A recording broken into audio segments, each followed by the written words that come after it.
बालमित्रांनो, आजच्या आपल्या गोष्टीचे नाव आहे ऋषी विश्वामित्र.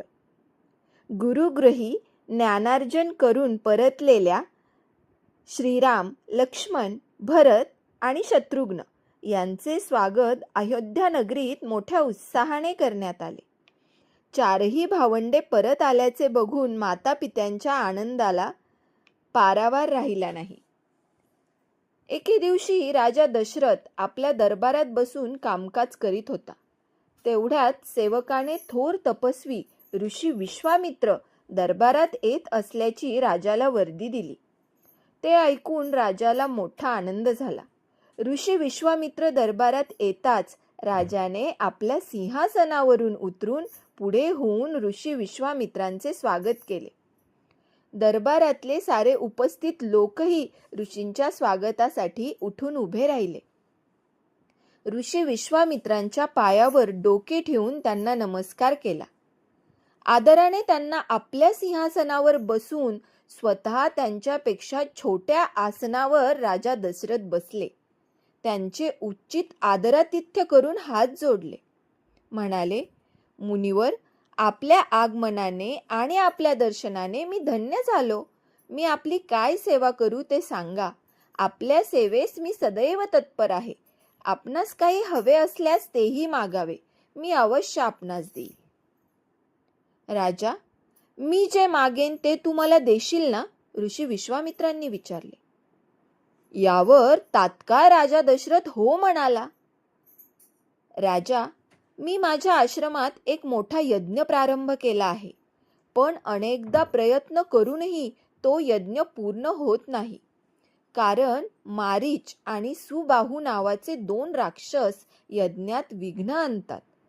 ते एवढे उन्मत्त झाले आहेत की ते कुणाला जुमानत नाहीत. यज्ञकुंडात मेलेले प्राणी टाकून, आश्रमात रक्तमांस फेकून ते आश्रमाचे पावित्र्य नष्ट करतात. त्यामुळे आमचा यज्ञ पूर्ण होत नाही. त्यांना देवपूजा, यज्ञविधी मान्य नाही. राक्षसी वृत्ती वाढावी असे त्यांना वाटते. अनेकदा त्यांनी आश्रमाची नासधूसही केली आहे. त्यांचा बंदोबस्त करण्यासाठी मला तुझी मदत हवी आहे. ऋषी विश्वामित्र म्हणाले. मुनिवर, मी या कामात आपली काय मदत करू ते सांगा, विनम्रपणे राजा दशरथाने विचारले. राजन, मारीच आणि सुबाहू या राक्षसांचा नायनाट झाल्याशिवाय आमचा यज्ञ पूर्ण होणार नाही. त्यांना ठार मारण्यासाठी माझ्याबरोबर तू श्रीराम आणि लक्ष्मणाला पाठव, ऋषी विश्वामित्र म्हणाले. त्यांचे बोलणे ऐकून राजा दशरथाच्या पायाखालची जणू जमीनच सरकून गेली. ऋषी विश्वामित्र अशी काही मागणी करतील असे त्यांना वाटले नव्हते. ते हात जोडून म्हणाले, मुनिवर, तुम्ही हे काय मागितले? हवे तर माझे प्राण मागा, मी ते देतो. गुरुवर्य, माझी बाळे अजून लहान आहेत. ती मला प्राणप्रिय आहेत. त्या बलाढ्य राक्षसांशी इतकी छोटी मुले कसा काय मुकाबला करू शकतील? मुनिवर, आपण स्वतः महान तपस्वी आहात, प्रचंड शक्तिशाली आहात. त्या राक्षसांचा संहार तुम्ही सहज करू शकता. मग श्रीराम, लक्ष्मण कशाला? हवे तर मी स्वतः तुमच्याबरोबर येऊन त्या राक्षसांना यमसदनी पाठवेन. आपला यज्ञ समाप्त होईपर्यंत थांबेन, पण राम लक्ष्मणाला नेऊ नका. बोलताना राजा दशरथाचा कंठ दाटून आला होता.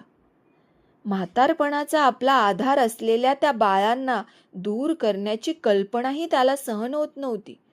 म्हणून तो विश्वामित्रांना वारंवार विनंती करत होता. राजाचे हे बोलणे ऐकून काहीशा नाराजीच्या सुरात ऋषी विश्वामित्र म्हणाले, राजन, मला जे हवे ते देण्याचे तू वचन दिले आहेस. मग आता शब्द का फिरवतोस? तू म्हणल्याप्रमाणे मी स्वतः त्या राक्षसांना ठार मारू शकतो. मला कुणाच्या मदतीची गरजही नाही. पण मी यज्ञ करणारा याज्ञिक आहे आणि याज्ञिकाला हत्या करण्याचा अधिकार नसतो, तसे त्याला शोभतही नाही. मारीच आणि सुबाहू यांना ठार मारण्याचे सामर्थ्य श्रीराम आणि लक्ष्मणात आहे. त्यांना माझ्याबरोबर पाठवून तू तुझा शब्द पाळ, रघुकुलाची रीत सांभाळ. ऋषी विश्वामित्रांचे ते बोलणे ऐकून राजा दशरथाच्या लक्षात आपली चूक आली. आपल्या श्रीराम आणि लक्ष्मण या पुत्रांना ऋषी विश्वामित्रांबरोबर पाठवायला तो तयार झाला.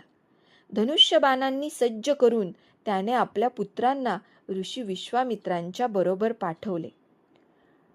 आपल्या पित्याची आज्ञा प्रमाण मानून ऋषी विश्वामित्रांना त्रास देणाऱ्या दुष्ट राक्षसांचा संहार करण्यासाठी श्रीराम आणि लक्ष्मण ऋषींच्या बरोबर जायला निघाले. आपल्या पुत्रांना निरोप देण्यासाठी स्वतः राजा दशरथ आणि त्याच्या 3ही राण्या नगराच्या वेशीपर्यंत आल्या होत्या.